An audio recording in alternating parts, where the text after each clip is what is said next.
नमस्कार, मी सुनंदास रेसिपी मराठीमध्ये तुमचं मनापासून स्वागत करते। तर आता थंडीचे दिवस सुरू आहे आणि गरम गरम चहा सोबत आपल्याला काहीतरी खायला हवं असतं। म्हणूनच आज आपण बनवणार आहोत घरच्या घरी अगदी खुसखुशीत खारे बिस्किट। या खारे बिस्किटांना अजिबात वेळ लागत नाही, अगदी 10 मिनिटांमध्ये बनून तयार होतात। चला तर मग पटकन बनवायला सुरुवात करूया। तर मी इथे अर्धा किलो मैद्याचे खारे बिस्किट बनवणार आहे आणि मी तुम्हाला इथे वाटी आणि वजनी प्रमाण दोन्हीही दाखवणार आहे। तर अर्धा किलोला किती वाटी मैदा भरतोय ते आपण अगोदर बघून घेऊया। वाटी भरून झाल्यानंतर असं वरतून थोडंसं दाबून भरायचं, म्हणजे एक सारखं प्रमाण होतं। आणि तुमच्या घरामध्ये एखादी अशी मोजणारी वाटी असेलच तर त्या वाटीने तुम्ही असं प्रमाण घ्या। तर हे बघा, अर्धा किलोला माझ्या इथे बरोबर 3 वाट्या मैदा भरला। आता हा मैदा आपल्याला सविस्तरपणे चाळून घ्यायचा आहे। मैदा चाळून झाला की त्यामध्ये आपल्याला अर्धा चमचा मीठ घालायचं। खारे बिस्किटांना थोडासा गोडवा येण्यासाठी त्यामध्ये 2 चमचे पिठी साखर घालायची।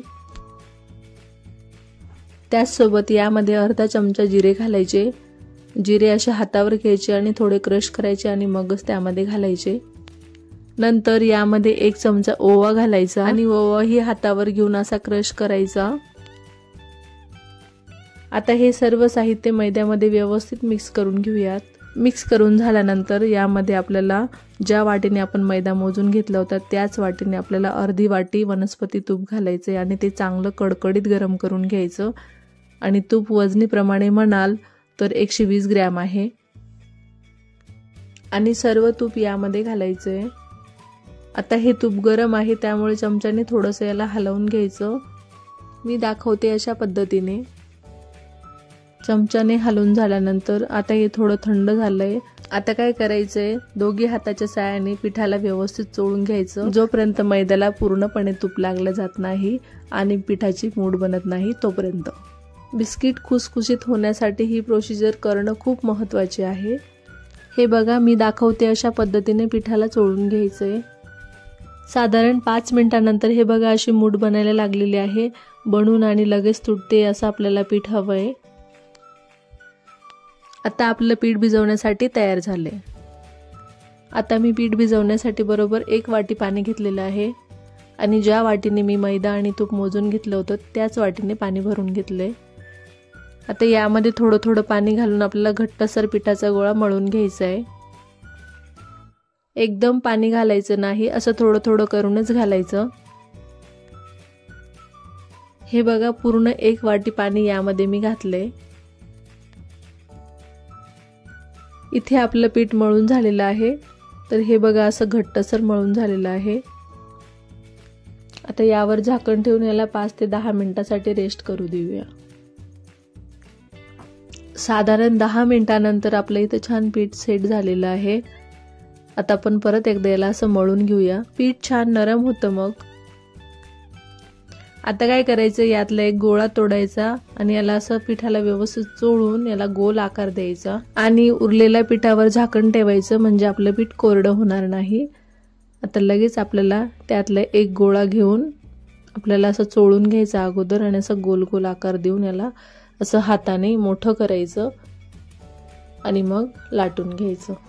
आणि लाटताना एक गोष्ट लक्षात ठेवा, सगळ्या बाजूने एकसारखं लाटायचं, कुठेही जाडं आणि पातळ करायचं नाही।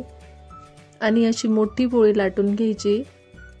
हे बघा, मी अशा पद्धतीने एवढी मोठी पोळी लाटून घेतलेली आहे आणि बघा अशी एवढी जाडसर ठेवलेली आहे।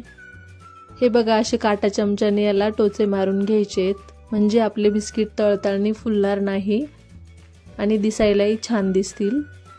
बिस्किटांना गोल आकार देण्यासाठी मी इथे एक छोट्या डब्याचं झाकण घेतलंय, जे बिस्किटाच्या मापाचं आहे। तुम्ही गोल ऐवजी इथे बिस्किटांना चौकोनी आकारही देऊ शकताय। हे बघा, मी तुम्हाला इथे एक बिस्किटाचा आकार करून दाखवला। आता असेच सर्व बिस्किट आपण बनवून घेऊयात। सर्व बिस्किटांना असं दाबून आकार देऊन घ्यायचा आहे। हे बघा, मी दाखवते अशा पद्धतीने। आता हे बिस्किट आपण एका प्लेटमध्ये काढून घेऊयात। आता लगेच आपण हे बिस्किट तळायला घेऊयात।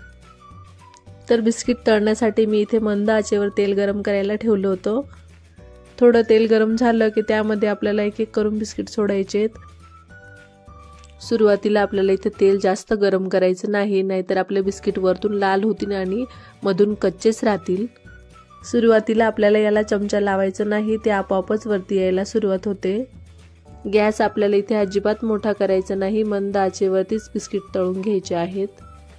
असे वरती यायला लागले की चमच्याने एक एक करून याला उलटून घ्यायचे आणि याला एकसारखं हलवत सोनेरी रंग येईपर्यंत मंद आचेवरती तळून घ्यायचे।